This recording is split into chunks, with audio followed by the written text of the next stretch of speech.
que me traz aqui hoje na verdade, nós não poderíamos deixar de falar alguma coisa que envolve a todos nós aqui no Brasil, desde que as notícias com relação aos índios Yanomamis se submeteram e passaram pelo sofrimento, pelas condições de vida que tiveram nesse período em que o mundo não estava de olhos voltados para essa região tão distante do Brasil.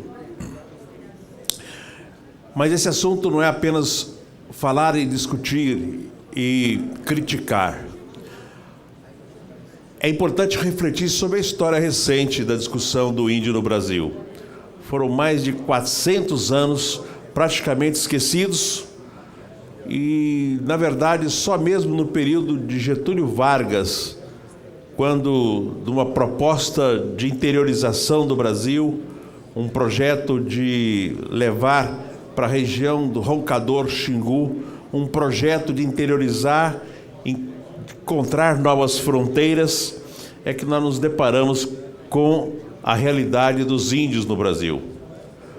Não fosse esse trabalho que iniciou em 1941, nós não teríamos as informações do centro-oeste brasileiro e principalmente dessa região também tão importante no Brasil, que é a região do Xingu, com os problemas vividos pelos índios daquela área. Tem sempre uma discussão de responsabilidade. De quem é a responsabilidade? A pergunta que fica é: de quem é a tutela do índio no Brasil? Isso já está muito claro. A tutela é do governo federal. Demorou demais. Só em 1967 é que foi criada a Fundação Nacional dos Povos Indígenas do Brasil, a FUNAI. E em 1972, pela primeira vez, o Estatuto do Índio, em 1972.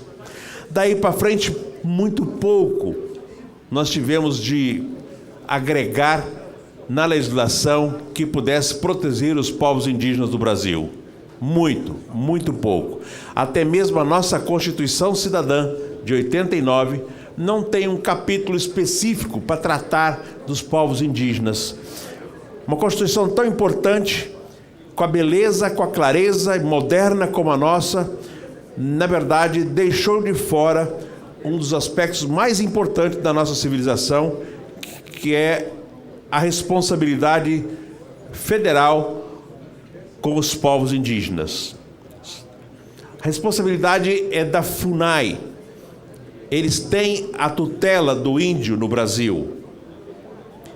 O índio não pode ser preso por um policial comum, só a Polícia Federal. Também o índio não responde pelos seus atos, não pode explorar nada, conduzir nada sem a assistência e a presença da FUNAI. Isso tudo está no Estatuto do Índio de 72. E nós deixamos à própria sorte os nossos indígenas do Brasil. O grande avanço que nós tivemos na história indígena do Brasil aconteceu praticamente há bem pouco tempo, com a demarcação do território do Alto Xingu, na expedição de Roncador Xingu, que teve um papel importantíssimo de um brasileiro ou de uns brasileiros da família Vilas Boas. Não fosse esse trabalho, talvez os brasileiros sequer conhecessem todo esse processo. Mas foi extremamente importante, mais de 3 décadas conseguiram, e muito, salvar muito daquilo que nós tínhamos no Brasil Central. Essa situação do Brasil Central é a mesma que acontece lá.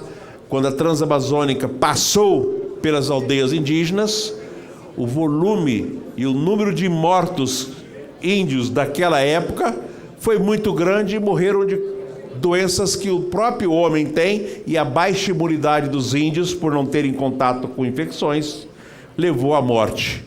Só numa das aldeias, quase 600 mortes pela passagem da Transamazônica.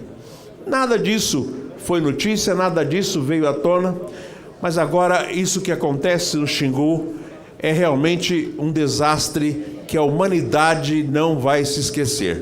Nossas imagens circulam o mundo todo. Circulam todo mundo na velocidade do terremoto da Turquia, Síria, que acontece nesse momento, nessa semana. O grau de sofrimento humano daquela população hoje não tem equivalente para se colocar e dizer quem sofre mais, quem sofre menos. O fato é que o mundo inteiro, neste momento, a comunidade internacional dá o exemplo em busca de solução e auxílio aos nossos ancestrais turcos e sírios que temos aqui na cidade e no Brasil, os filhos conduzindo boa parte da nossa sociedade brasileira. Porém, lá no Xingu, nós vimos manifestações pequenas da comunidade internacional, exceto a Alemanha, a Dinamarca, que participaram agora, nesse momento, com o governo brasileiro. Fica aqui uma preocupação nossa com este assunto, para que chegue e reverbere no governo federal. De nada adianta a FUNAI centralizar todas essas ações se ela não tem na mão a máquina para a solução. Ou seja, na sua FUNAI tem a tutela e quando o problema é de saúde, chama o Ministério da Saúde. Quando o problema é de uma outra área, chama o outro ministério. A FUNAI, por ter a tutela do índio no Brasil, tinha que ter na sua estrutura tudo isso para disponibilizar de imediato e não ficar passando para todas as outras áreas de um governo federal centralizado num país continental que até chegar na ponta é muito, muito difícil, demora muito e nós acabamos por descobrir que essas coisas aconteciam lá aos olhos daqueles que deviam estar tutelando os nossos povos indígenas nessas regiões tão remotas. Fica aqui a nossa tristeza com esse assunto. Discutir esse assunto no século XXI é o que a gente jamais imaginaria. Isso faz parte da nossa história e ter esse momento aqui é muito importante. Vem aí agora a discussão do território da cidade de São Paulo. O território da cidade de São Paulo vai tratar de novo no plano diretor e na lei de zoneamento de áreas específicas. Na ocasião em que tratamos aqui em 2014 e 2016, esse assunto foi tratado no Ministério da Justiça para que demarcasse as áreas indígenas no município de São Paulo.